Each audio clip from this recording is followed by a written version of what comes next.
Dr. Rai, you're welcome to start whenever you wish. Just to let you know, everyone is here, I think with the exception of St. Mary's. Dr. Gans.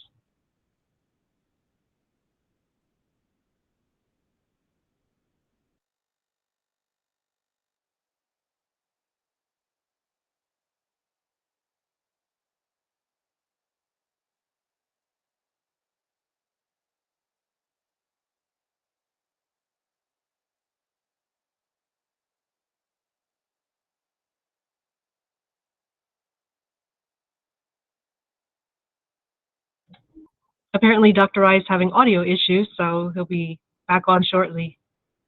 Thanks for being patient, everyone.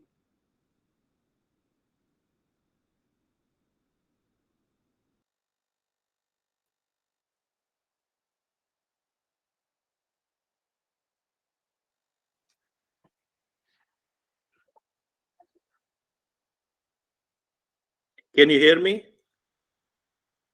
Good. I was getting a message that due to the size of the call, your microphone is not working. I have never received such message before, but who knows? Again, good morning. Thank you for being here today. I know this is, we're getting into, very close to Thanksgiving break, and I know this is the time when the students really, really want a break. So I know all of you on campuses are busy helping students. And then, students' final exams are coming. So, this is a busy time of the year. But, we have a couple of important items we thought it's important for all of us to get together. Let me start with our Campus Safety Summit that we are doing in collaboration with the University System of Maryland. It is on December 4th. As you know, our campuses have seen gun violence over the last year or so. Frostburg, Bowie, Salisbury, Morgan State University, we're all concerned about it. Although it's a national problem, but we want to see what we can do to keep our students safe from these kind of violence, and also provide them an opportunity to see really an inclusive campus where really learning is the primary objective. And how do we provide that environment and confidence for students? Gun violence is one, certainly an important aspect there. But, how do we make them feel safe in a holistic and comprehensive way? We have excellent line of speakers. It's a half-day conference. Make sure that your campus community is fully informed. We have invited your leadership from your campuses. I'm hoping that we'll have 100% or so representation. Sometimes communication becomes hard. So make sure nothing is lost in the communication vehicle. The other, we had a very successful financial aid open house. Many of you attended that.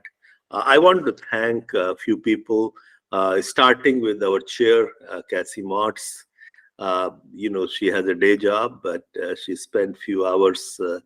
And then, my staff, Al Dorset, Jeff Newman, and others. It was a holiday for us. It was Veterans Day, but Debbie Yang, they all worked. A lot of preparation goes into that. Rhonda, our communication person. So about 180 or so people attended the live session. We have posted, videos and all answers to all your questions on our website. About 500 folks have already visited those sites. So financial aid is an important challenge for us. Communication is one, but making our systems easier so students can access that money more easily. Then some of the policy changes like promises scholarship, decentralization, for guarantees access scholarships, GPAs are not required anymore. That was a huge hurdle for many students. GPA one thing, but getting that transcript information to our system was another barrier. And because of that, students were facing challenges. New FAFSA is coming, and we don't know what it is. So, getting people prepared as a state, how we will respond to it, depending on when the information comes out. So all in all, it went very, very well, extremely well. So we are very happy about it. Now, rest of the meeting, I'm giving into the able hands of Dr. Emily Dow. Well, thank you, Secretary. Good morning, everyone. Per usual on these segmental meetings, I have a laundry list of just some highlights to give everybody so that everybody kind of knows what's going on.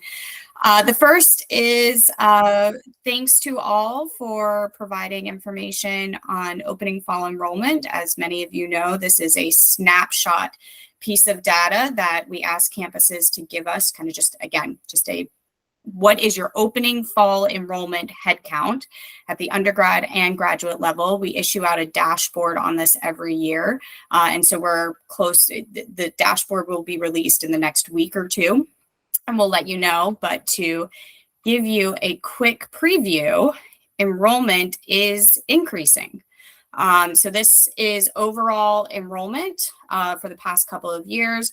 And you can see we're for fall 2023, we've got a nice sizable increase in overall enrollment, again, across all segments and both undergraduate and graduate. Our dashboard will pull these all apart. So again, just want to give you a heads up that this is forthcoming. We'll let you all know when that dashboard is released. Secretary Rye will also be presenting some of this at our commission meeting on Wednesday. So I wanted to give you all a heads up. This seems pretty consistent with many of the campuses highlighting this is their largest freshman enrollment year. They've had consistent enrollment since the pandemic. This is one of their, so lots of talking. So this is consistent with all of that. Questions, comments, concerns on that opening fall enrollment data? Brad. So we will get the breakout by segments at Wednesdays. Okay. May not be Wednesday, but certainly before, I think in the next week or two. Okay, fair point. Is this something that the commissioners, they don't have to vote on to approve it as an agenda item, right? So no. Okay. This is just information sharing. We will try to patiently wait. Thank you. Yep. Secretary. Brad, your question, I asked the same question as soon as I saw the data. So I also want to see, but the general feeling is that all segments are seeing growth. So that is the good news, because for many years, as you know, we were facing the enrollment challenge. And but I think, this is a good news, but we should not get too excited about it. Continue to do the work that is needed to keep students in Maryland for higher education. Brad invited me to a meeting with his board chairs of community colleges. There and in many other places, I have been saying that I have appointed myself as the chief recruiter of students. And the reason is this. Certainly, enrollment is an important point of funding and other things. That is there. It is what it is, right? The other thing is that in Maryland, for every one student who is staying in Maryland for higher education, 2 are leaving a state of Maryland. So in that ratio, we are 45th in the nation. And we have excellent high quality academic programs. We have wonderful campuses, right? Strong faculty, well-known for folks. And the state has invested so much in physical infrastructure. You go to our campuses, the beautiful libraries and academic buildings, classrooms, labs. There is no reason for our students to go out of state and pay at least twice more and get, an average quality experience, right? So I want all of us to become recruiters. Certainly leadership of every institution, community colleges, I think you are in the community. It's a great opportunity for vice presidents of enrollment and president of the institutions. Go and be visible in your high schools. Be visible in your community and start talking about benefits of staying in the state. I want to see that happen more and more. I know it's starting, but let's continue. This I like when that line was going up, and it's just that the angle can change a little bit more, and that will be wonderful. Thank you, Dr. Dow. Absolutely. Okay, on to the next topic, the completion goal. As you all know, and as you've heard Secretary Rai speak in previous meetings, as of right now, we have the 55 by 2025 goal that 55% of Marylanders will have an associate's degree, at least an associate's degree by 2025. Under Secretary Rai's leadership, he is interested in revising or considering new goals because 2025 is right around the corner, and whether or not we hit that goal is a separate conversation, but we need to start thinking about new goals and new targets that we should be working towards. So this is our opportunity and our formal request to you all to really start thinking about what these new goals should look like. We've had conversations about should it include certificates, meaningful workforce certificates? Should we start including valuable certificates? Should we break it out by demographics to really address equity gaps? Do we break it out by region? Do we break it out by industry? Do we bring in scholarship metrics, as in Texas? Do we do research dollars?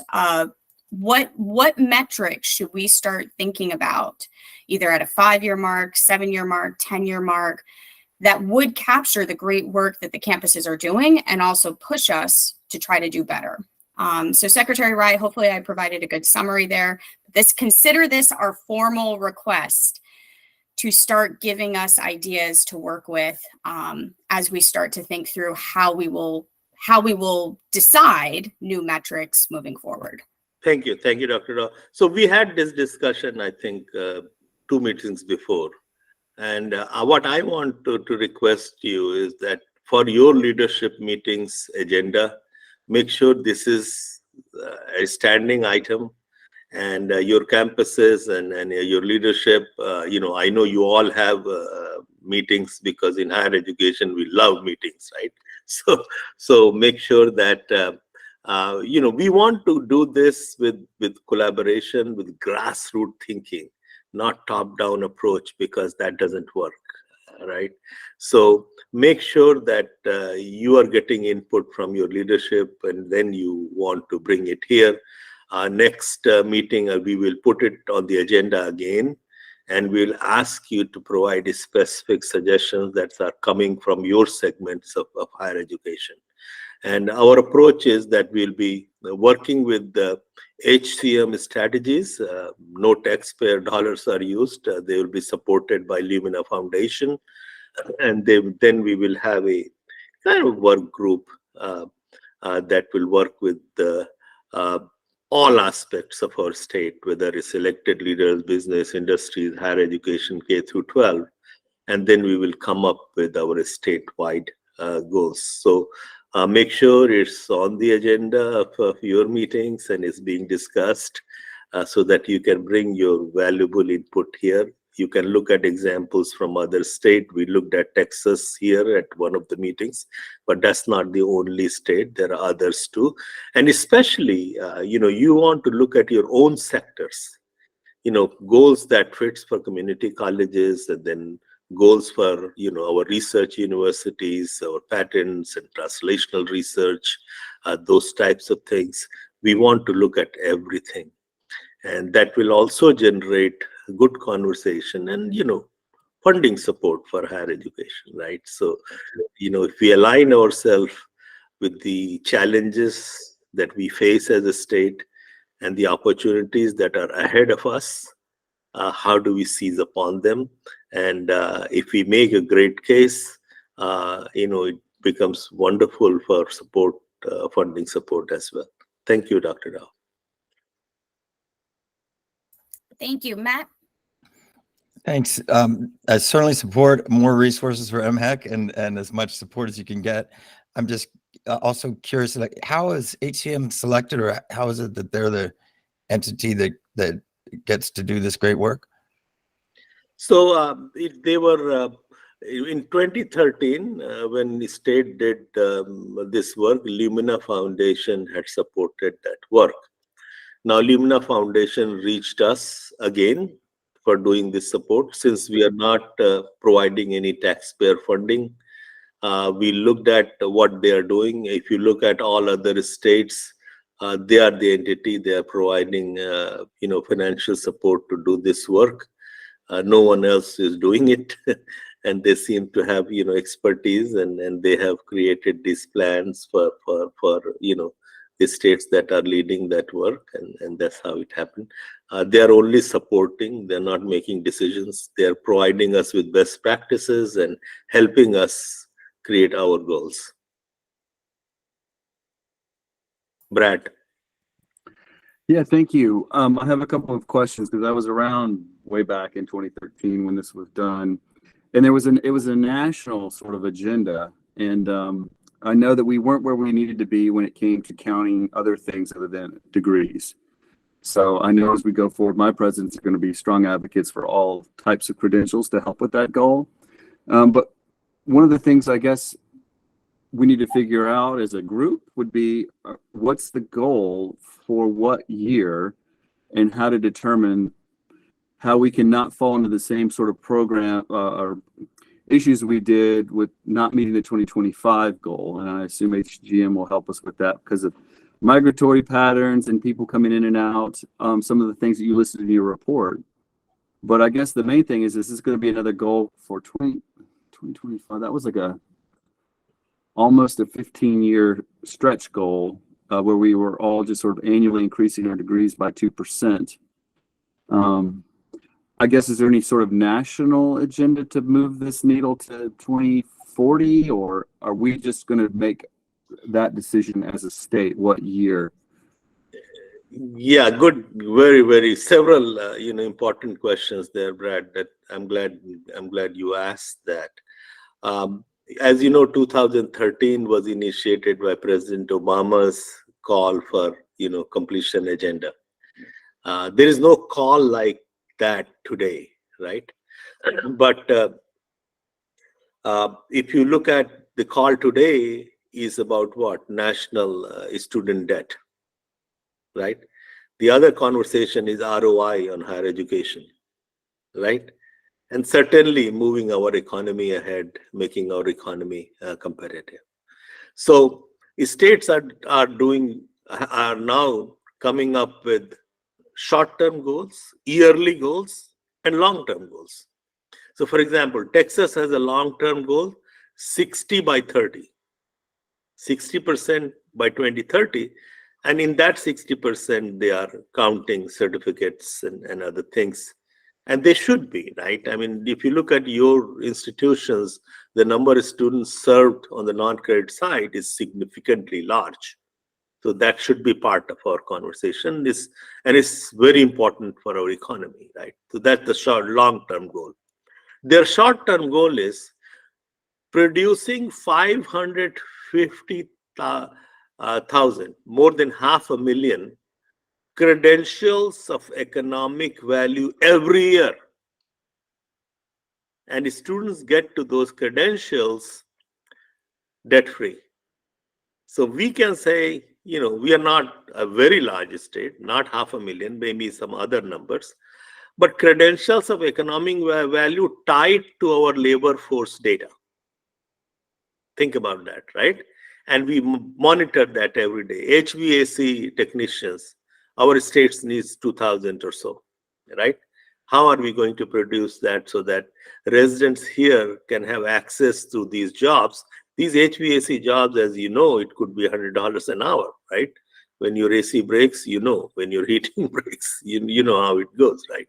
So these opportunities are available. So the idea is to think about long-term, short-term, and tie it to the realities that we are facing. Dr. Rin. Thank you, Secretary Rai. As I listened to this, and I wasn't here when the state set its goals, and what I would strongly recommend, I agree with Brad that we need to look at, and Matt, that we need to look at other credentials. Sorry, I have a siren episode going by here downtown. And again, really working closely with all of us to define what these credentials are, how they are of value. And we're doing that as a system, and we'll be happy to share a lot of that work with y'all. The other thing is demographics. It doesn't do us any good if only certain people gain in this state. I want us to be really clear from the beginning that we're going to look at everybody. And if we are not bringing everybody along, we recalibrate. And I'll encourage us to think not just short and long term, but short, mid, and long term, so that we have a place where we're not waiting after the immediate fix, say, okay, long term now, let's be on this on a regular basis so that we can hold ourselves accountable, be very transparent, get this on the web, make sure everybody sees it, sees how we're doing. And when we're not stepping up, calls us out for it. So, I hope we'll think about some of those broader principles before we think about, oh, the number has to be. The broad principles as a group are, we're going to be this kind of state. High quality higher education, but everybody gets to be a part of it. Thank you. That's such a wonderful idea. The 55% data, I won't get into that. Higher education institutions have, outperformed there. The reason that we are not going to most likely get to our 55%, those reasons are something different. But the important part there is that the equity gap is significantly high. If you look at white Asians and Latinos and Blacks, it's up to 20 to 30% gap. So as a state, it's very alarming. It's really an alarming situation. We need to look at that.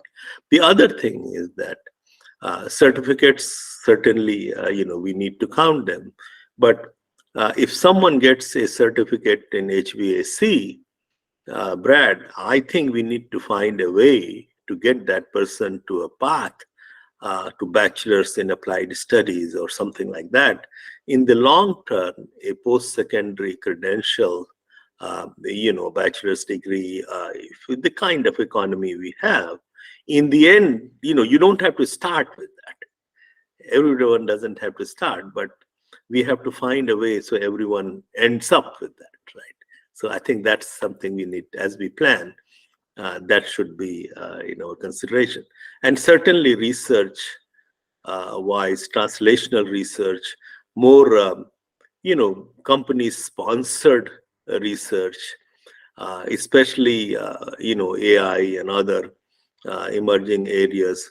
NVIDIA, you probably know a company in California, the leading in the AI. They just signed an MOU with University of Florida with $70 million research collaboration. So NVIDIA is taking their research problems to University of Florida. They are providing them with supercomputers and other financial support. So the faculty and students there will be involved in expanding, NVIDIA's R&D. So my thought is that from California to all the way to Florida, they could stop here, right? So we have to start refocusing on the research we do and bring our research closer to R&D that our businesses and industries need. I think, that's good. You heard wonderful news on FBI. What is there for higher education? Community colleges should immediately expand their cybersecurity training. We expect hundreds of cybersecurity companies in Maryland, some in Greenbelt, some in Howard, some in PG, some in Baltimore, some in Montgomery County. But then, R&D on that side will be important too. So for research-wise, how do we start more R&D kind of work in cybersecurity, IT, cloud? All those companies will be attracted because of that. Governor visited AstraZeneca. They are extending their cell therapy business in Maryland. A wonderful opportunity for research collaboration, sponsored research. If we make research more cost effective for these businesses so that research is done by our students, our faculty, then the cost of research goes down. right? So that's the one of the reason why they go to Boston or other areas. So as we think about our higher education goals, they're not only about completion, they're more holistic goals. Thank you. Matt. Thank you so much. I just want to echo Brad and Allison and then just loop around to my initial point again, which is, I mean, Lumina does have their own agenda, right? They have a national agenda and that's fair and fine. If we use them as a resource, that's great. I just want to make sure that this group recognizes that we're driving the agenda. We're making it a Maryland-based goal and including what we deem appropriate and using Lumina resources if that's the appropriate way to go. But I think we need to just recognize that they have their own national agenda, and that's great, but we're Maryland and we want to do it the Maryland way. Thanks. Completely agree with you, man. We will be leading, and not all of us on this screen will be leading that conversation, and we will come up with that agenda.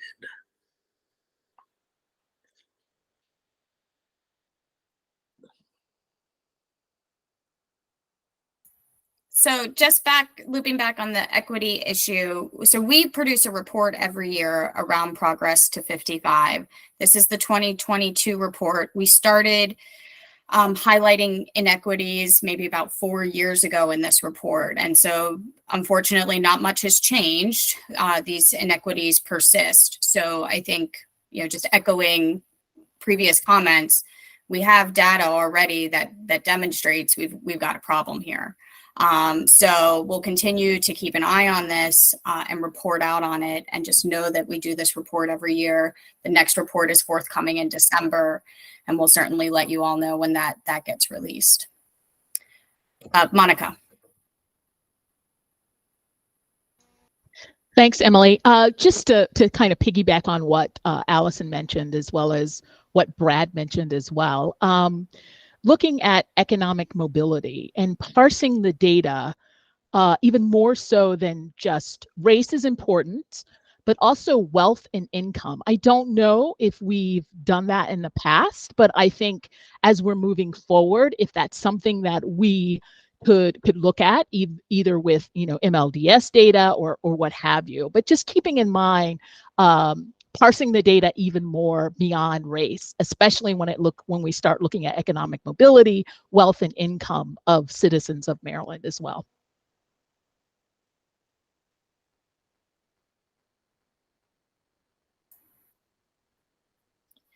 Brad. Very chatty today. I apologize.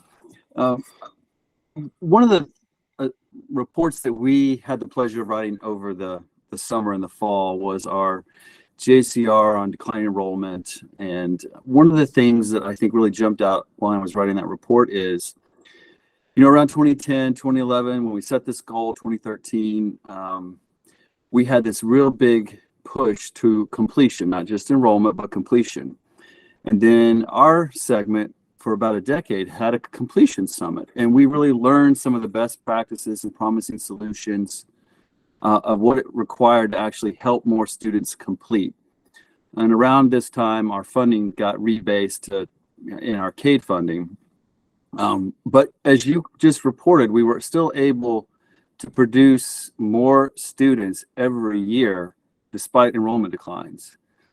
But one of the real findings was from the research on what it takes to have students get to the finish line is all of the supports that these students need. And we're learning more and more that we're having more needs, mental health, food insecurities. I mean, students are coming to us from dually enrolled environments where they're farm students, but yet that expense is they have to buy food when they come to us, and it's considered an auxiliary enterprise, and we don't receive any funding for that.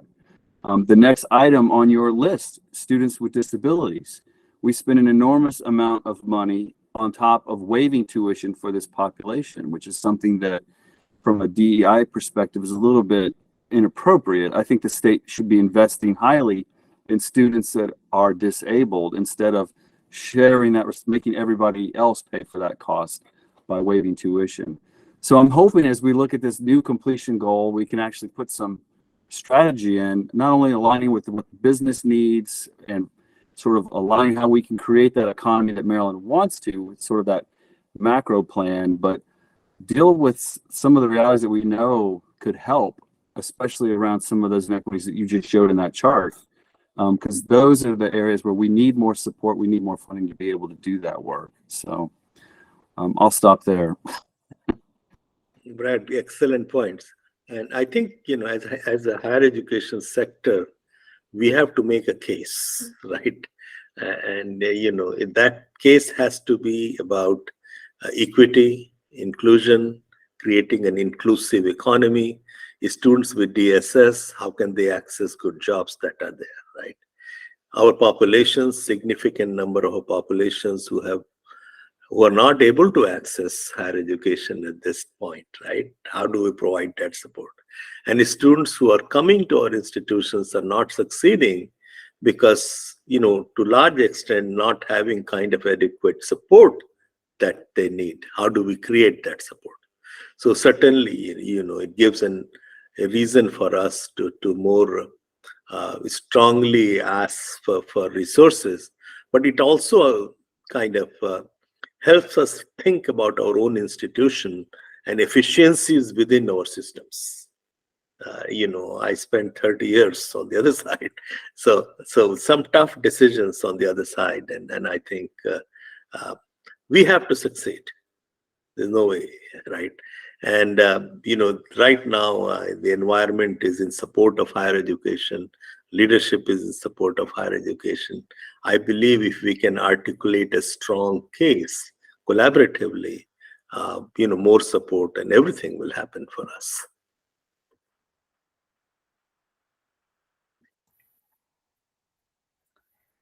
So all good comments. Before we transition to the next topic, any additional thoughts on how we come up with new statewide goals, both short-term, midterm, long-term, and addressing and highlighting all of the diversity of needs that we have in the state while also highlighting the successes? Okay. On to the next. So this will be an ongoing conversation. Just again, as Secretary Rye said, as you engage with your stakeholders and your segmental groups, please continue this conversation, gather insight, share that unofficially with Secretary Rye or myself, or officially in the next segmental advisory council. And we'll continue on with this work and keep you posted as we progress. Okay, next topic, students with disabilities. So we just want to remind everybody, and particularly encourage you to remind your segmental leaders that students with disabilities are an important population of students. We have received a number of inquiries over the past 6 months around campuses being able to provide adequate services. We understand certainly these are nuanced case-by-case situations, and your campuses get those inquiries directly so that they can respond. But we wanted to bring it to the segmental group, again, as just an open discussion to see what our agency can do to support institutions in this endeavor. If convening with individuals from U.S. Department of Education on tools that they may have to support campuses, a refresher on what campuses need to be doing when a student says, hey, I need an educational accommodation versus an ADA accommodation, kind of two different pathways there. And certainly we want to make sure that when students are admitted to colleges, they know how to navigate the system and they know how to, they're not guaranteed the services, but our campuses are providing the services as they're supposed to by law. So wanted to open that up for discussion, just knowing that we've had a few inquiries that seem to be kind of a constant swirl around providing students with disabilities the accommodations that they require, as well as communicating effectively with those students and making sure they know how to navigate the process.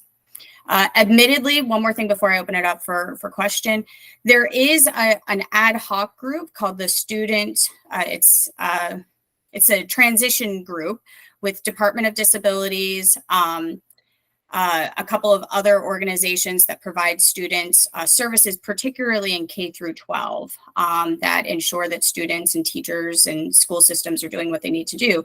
This focuses on the transition of students that are aging out of the K through 12 system and going into the workforce. And so there may be an opportunity there to collaborate, again, with Department of Disabilities and other organizations that really work with the colleges and with our LEAs around students with disabilities. So let me open that up, see if there are any thoughts in terms of what our agency could be doing better to support the campuses and ultimately supporting our students.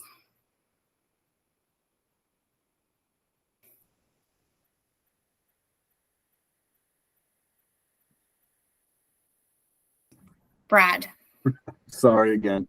One of the things that this particular, as students move through the pipeline, K to 12, there's different accommodations required in K to 12. And I believe the FTES funding you get is 1.5 or something like that for students with disabilities when they are in K to 12.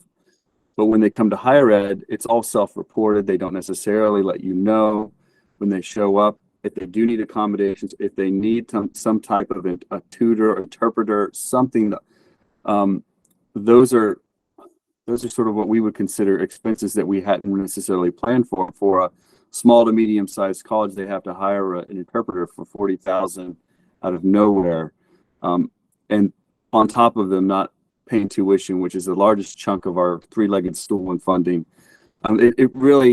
We just need to align policies with how best to help these students versus what we do now, I think, in some ways. I don't know how, but just starting with understanding that, to help this population of students requires additional resources that typically are not necessarily budgeted for in any way. I mean, we've had legislation on trying to get funding for this population of students for a number of years. And we typically collect information on how much these students are costing our institutions, whether for accommodations, but I don't know. I'm just throwing that out there. I like how K-12 does it because it seems to be very thoughtful in supporting this population of students, whereas it's not so much when they come into the higher ed world. Helpful. Thank you. Allison? As I listen to this, and again, I'm new to Maryland. As I walk around Baltimore, I'm amazed every day at how the disability rights advocates are not up in arms. This is an incredibly difficult place to navigate if you have any level of physical disability. This would not stand in California. People would be suing right and left. For our higher education institutions, we need to be ready for this. More and more students are receiving support in the K through 12 situation and are moving through. And again, in the past, they would not have been encouraged to pursue higher education. More students are being defined as not neurotypical. And so how do we take care of that? And I know a lot of the burden falls on the community colleges because that's where those students are encouraged to go first. Yeah, I see the same problem with food insecurity.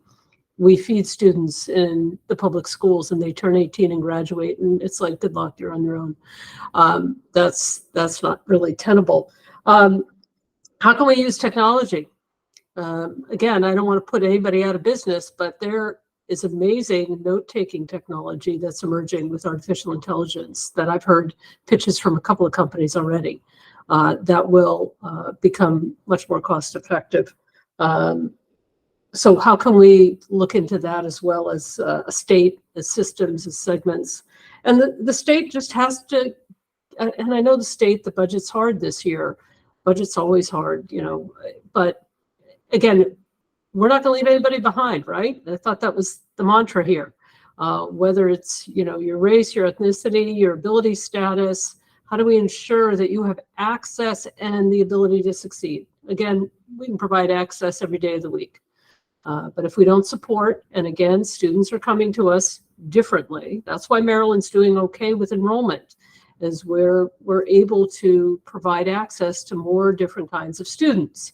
But now we need to ensure they can succeed. So I think we have work to do in this area. And I hope we can work together across the segments on it, because then once the handoff comes from the community colleges to our institutions, I don't want us to have students see a drop off in services or when they go to any of our private institutions. So these are all important conversations for us to have. Yeah, great point. Great points here, Dr. In. We have to certainly, the resources are needed. Brad makes a wonderful suggestion looking at K through 12 because they are given resources to address the issue. The other is Dr. Rin brought out the technology issue. Lot of funding, I run these things on campuses, goes in taking notes and things like that. Now, technology is much better. You don't need to hire someone and pay that kind of money to take just notes, right? And all, virtual presence, technology has changed. So we need to think about how to use, better technology. The other thing is that while all these things happen, we have to assure that in every system, gaps or mistakes happen, right? So what comes here, what we hear from elected officials and others, we admitted a student, a DSS student, and said, these things are available for you on our campuses. But when those things are not delivered, and some of them may not be funding related, right? So that is where it becomes hard for me to have that conversation. So our request will be, today from you is to go back at your campuses, talk to your DSS people. Maybe they can reach out to all students who are registered at DSS and ask them what are the needs, how are we supporting them, or if there is specific cases. These are 3 or 4 specific cases that are bringing these conversations. Some of our there's an interest in some bills and other things, but my suggestion is that let us sort this out. And the bills are not about funding. So we can sort these things out on our own. We don't want a bill to be written so that, we can do what we are doing. So that's why I want some visible action on your side, going back, talking to DSS people and sending some note to your DSS students. We are here to support you, this and that will help. Now, the resources that we need, that bill has to come from us. That, we have these many students, other sectors, this and that, and then how do we get resources? And I think we will be supported there. I think that looks promising. Thank you. Any other comments on students with disabilities? And again, we'll continue the work, but I do wonder what we can do as an agency to help students in that, particularly in that transition from K through 12 into post-secondary education. So open to ideas and thoughts as that work continues. Again, historically, just to put this in context, last year we had to write a report around students with chronic health conditions. So tangential related, not explicitly around students with disabilities, particularly students that require educational accommodations, but related in the fact that you are serving students that have diabetes, that have asthma, that have chronic health conditions that may very well impact their ability to engage with classroom instruction and opportunity to learn and succeed. So how are campuses dealing with that population? Then on top of that, so that was last year, and now we have the Mental Health Access Advisory Council addressing mental health issues and ensuring that students have access to the services specific to mental health challenges. So, and that advisory council is really in its infancy, has met 3 times. We're writing a report, but that will be an ongoing advisory council specific to mental health resources. So that's all to say, this is a very broad umbrella that I think campuses already are addressing, but I think at the statewide level, there's particular interest in ensuring that students have every benefit to be successful in the classroom and towards completing their degree. So, okay. And then of course there's the elephant in the room, helping faculty, right? With all of this, right? Faculty are not necessarily trained that somebody come in and say, hey, I have anxiety, I don't know what to do. They may not at all be very well trained in how to support students in those situations. So bringing faculty into this as well as an ongoing touch point. So, okay, so more to come on that as we continue addressing particular issues, but figuring out how to scale that up. The last thing for me to provide updates on is we have our commission meeting on Wednesday. I just want to share with you all, I'm just simply providing updates on Blueprint and Transfer with Success Act. Our commissioners, again, we have quite a few new commissioners who have not had kind of formal presentations on both these topics. So there'll be an overview and some open discussion so that they're caught up on where we are as an agency, where we are statewide, in implementing specific aspects of the blueprint, as well as implementing the Transfer with Success Act changes. So wanted to just put that on your radar, that those are considered kind of update presentations and open discussions to bring our commissioners up to speed. So the blueprint, as you know, there are 2 specific items. One is college and career readiness. We invited, both sides, community colleges and university system to talk about AIR recommendation. We presented to the board, and I think that we are engaged in that conversation. The other is teacher preparation. We have to think creatively, working together with MSDE, how to increase teacher pipeline and how to produce more teachers in a short amount of time, and especially teachers that represents the demography of our students. So we'll be having those conversations as well.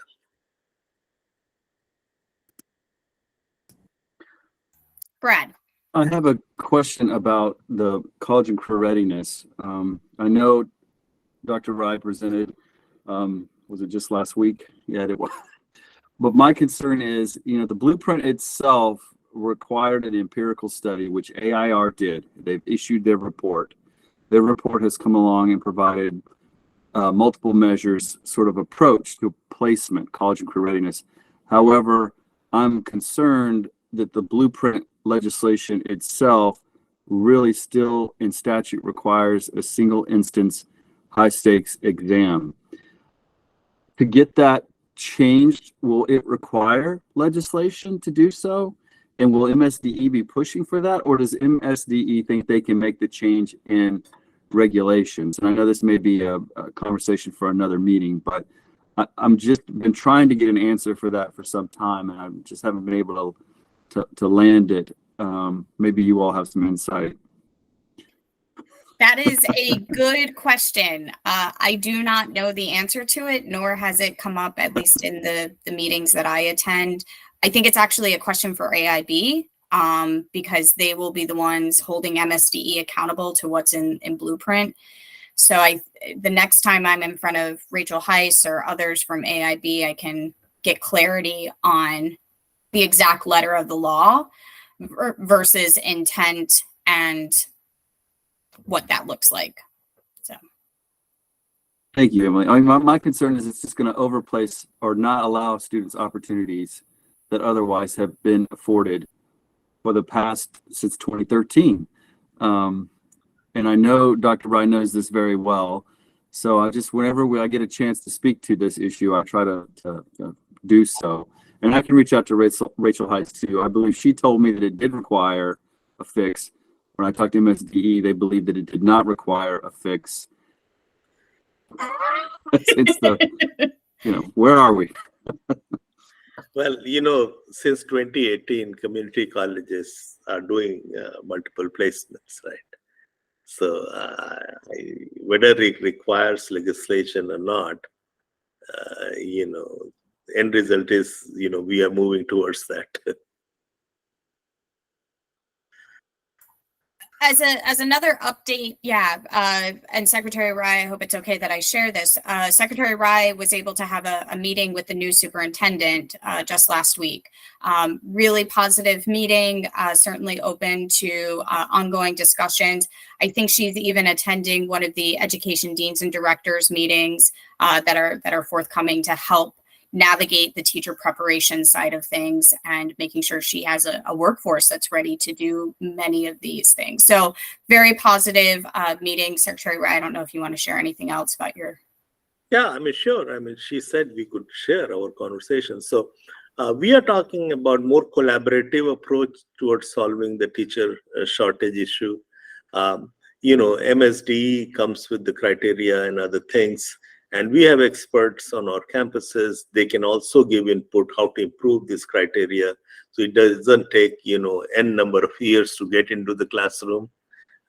If people who have subject matter expertise, like Norman Augustine told me that when he retired from Lockheed Martin, he became a faculty at Princeton University in engineering.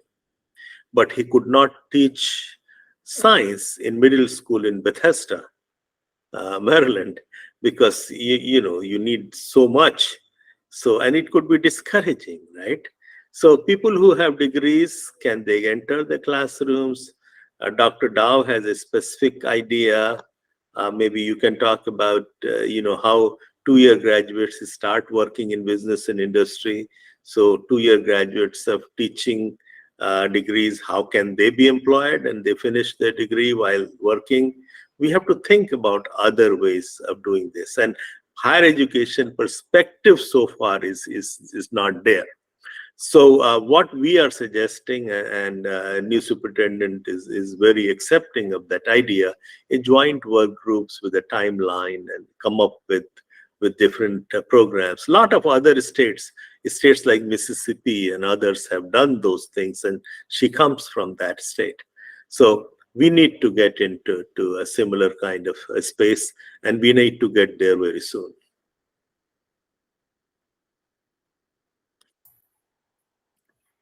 Okay, I think I'm done with my updates. I will turn it over to Al Dorset, our Director for Office of Student Financial Assistance, for his updates. Good morning, everyone. I just wanted to give some quick updates and thank you for the introduction, Dr. Dow. The financial, or OSFA, has started its statewide push for the train-the-trainer program with training high school counselors, nonprofit agencies. Some FAO offices are attending on the new FAFSA in the process based off the information we've received from the federal government. So we completed a training at Garrett College on November 2nd. Fortunately, only had about 16 attendees, but all matter. We recently did Montgomery College this past November 10th with 41 attendees. And we have the College of Southern Maryland coming up this Friday, the 17th. After that, we will do the University of Maryland Eastern Shore on November 28th, and then the Community College of Baltimore County on December 8th. And then most likely we will do a virtual training, which the date has not been determined as of yet, but we'll look to post a virtual training. So this training really goes over what the FSA or studentaid.gov username and password is, pushing individuals to complete it now, sign up for FSA username and password, so that when the FAFSA is available, hopefully in December, the federal government hasn't given us a specific date, just indicated December, that they'll be ready to do and complete the FAFSA. So going over the FSA ID, There is a FAFSA prototype that we utilize to show individuals kind of the look of what the FAFSA will look like. We identify who is the parent, when to or how the student should go about identifying who is the parent, and then what fits the category as a parent, biological parents compared to grandparents, anything like that. Additionally, we go over what is independency, what makes a student independent, how you complete the FAFSA if you're independent, if you complete the FAFSA if you have both your parents, if you complete the FAFSA and you only have one parent, and then the provisional piece of the FAFSA as well, because they do have now a provisional area. Not sure, they can complete a provisional section in which the institution would then have to go and complete the rest of the process for the individual. And then we finally lead off with just going over what our state aid programs are, the MISFA, how to complete that, who it's for, and finish off any questions there. So it's been a good feedback on what we've been promoting to individuals and showing individuals, pushing individuals to be ready and prepared to complete the FAFSA. Last piece I'll just give is that we are towards the end of the fall 23 semester.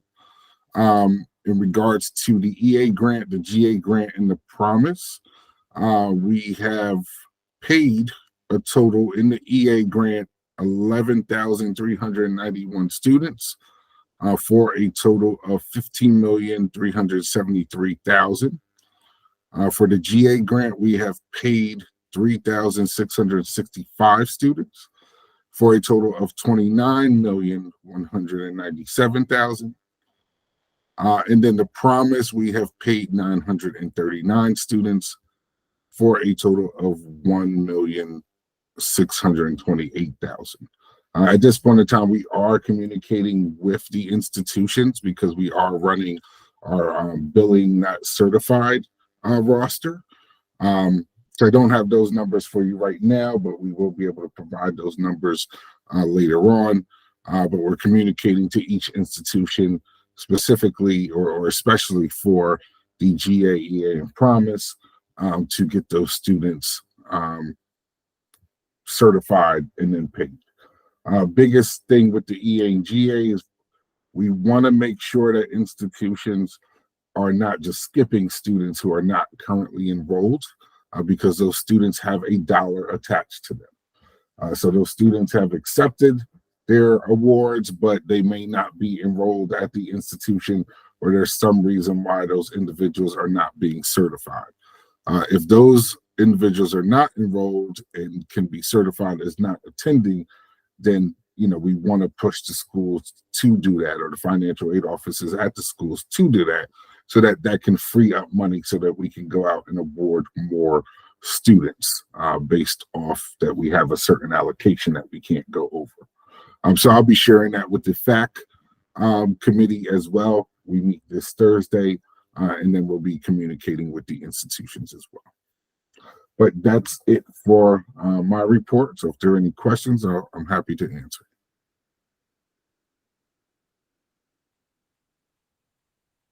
I'll turn it back over to you, Dr. Dale. Great, thank you. I think we are now just open for discussion. Any questions for Al before we do representative updates? Can I just ask how the work group is going, the transition work group, or an update on that? For the Promise or the EA? EA and the EA and GA. So the EA and GA, it's going, but I feel honestly that it's a little stagnant at this point in time. I've written up a whole summary for the group as what I see where we're at with our concerns, questions, suggestions. I've given that out to the group and I'm not receiving a lot of responses from the group as far as anything that they want to update or see. So this week, what I plan to do is reach back out to the group and give that feedback one more time and indicate to them that if I don't hear from them, then I'm going to kind of go with that's what they're saying is okay, and that's all their suggestions on what needs to be kind of reviewed again or summarized right there. There's two parts of the group, I think. This is this one part looking at the legislation. I'd like to get through this piece so that the next part we could really focus on the processes and how those processes will take place. We definitely want to get out to be able to give some information to the segmental committee as well as FAC, and then make suggestions to the secretary and the commission. But right now, again, it's really kind of pushing out saying, hey, here's a follow-up with the documentation we provided. We listed here our concerns, some things that we saw, some suggestions. Is there any more information that needs to be added or anything like that? Because I'm not really getting the feedback that I was looking for. More so, I gave out a document that we created, and I was looking for individuals to say, hey, let's add this or let's add this, to get some kind of feedback, and then let's talk about it and finalize it. But I'm not getting that feedback at this point. How often does the group meet? The group usually meets every other week on Fridays. However, we did not meet this past week because of the holiday, and we had the open house. We did meet the week before that, which I gave out that final document.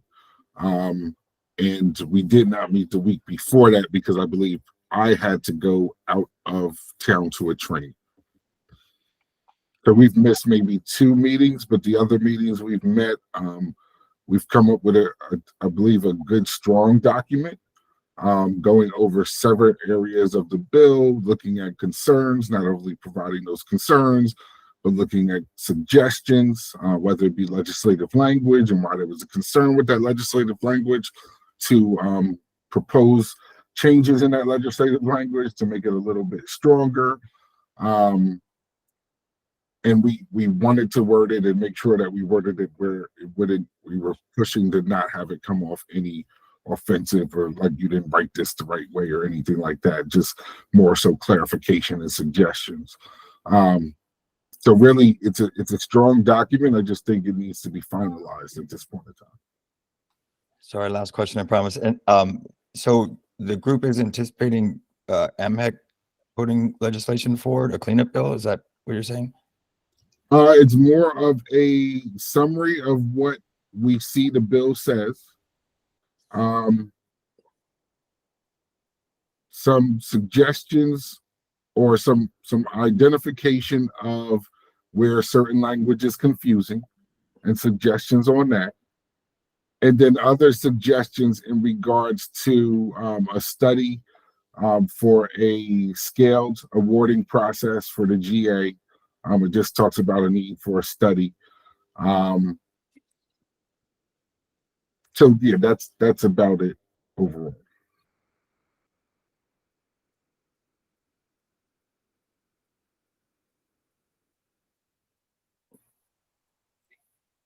Other questions for Al or member update? How about this? Questions for Al before we move into member updates. Brad. Yes, thank you. Al, I want to get back with you and Jeff. I have surveyed my presidents on some of our promise scholarship concerns that we have talked about in the past and gotten consensus, and really want to close the loop on how to finalize all of our regulatory changes for the promise going into academic year 24-25. I'll follow up with you and Jeff directly. Okay, thank you.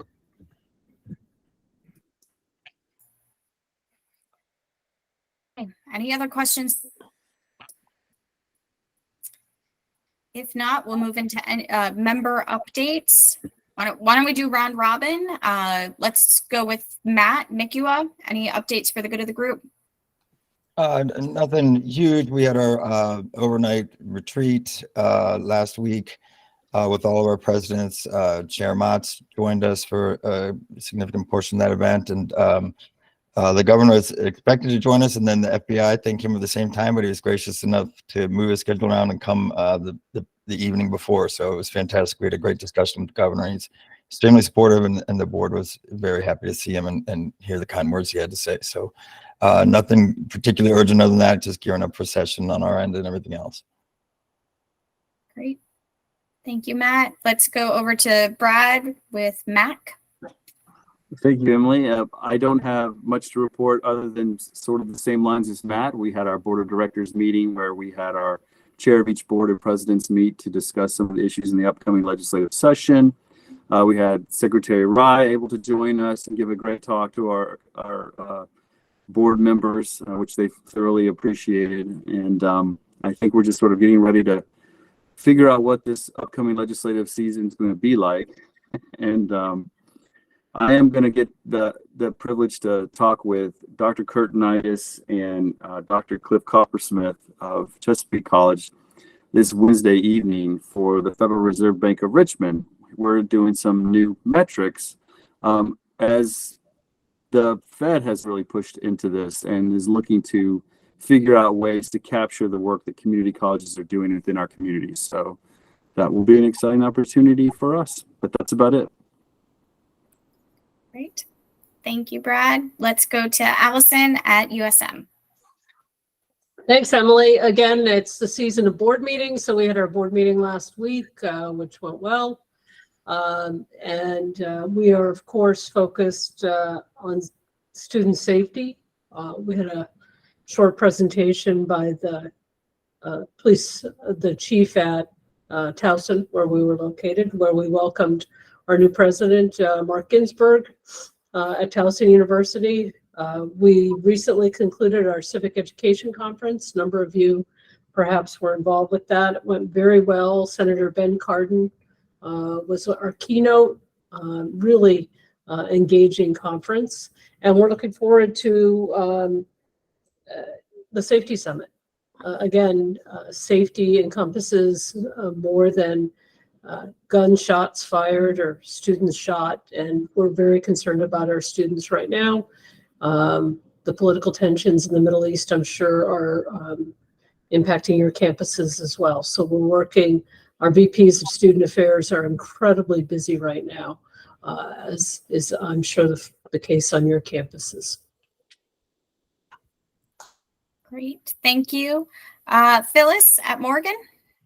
Yep, we've had the same concerns that Allison just mentioned with the safety, the mental awareness, and also the what's happening in the Middle East. All of that has been going on at Morgan. We had a very busy start of November with our Board of Regents meeting, and we're also very proud to announce that we signed the collaborative agreement with the CCBC earlier this week, this month. So we're very happy about that. That's it. As you should be, Phyllis. Great work. Yes, we are very happy about that. Wonderful. And I think Dr. Gantz from St. Mary's had to drop off, so I don't think we have anyone from St. Mary's to provide updates. Okay, can I also give an update from MHEC? Sure, Secretary, of course. So we are very happy to welcome our new principal counsel, Kimberly Smith Ward. Kimberly, can you just raise your hand or something so people can see you? We were really looking forward to it.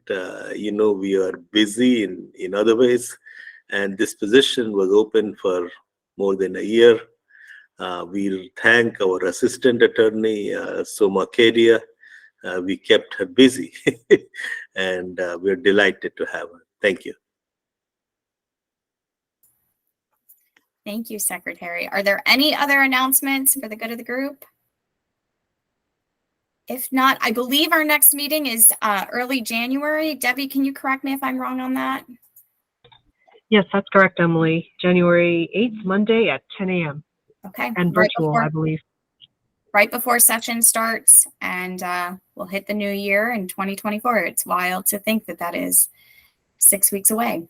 So I hope you all enjoy your Thanksgiving and winter break and come back ready for the session, and hopefully things will go very well for everyone, and we'll see you in 2024. Thank you. Thank you. Bye-bye. Thank you.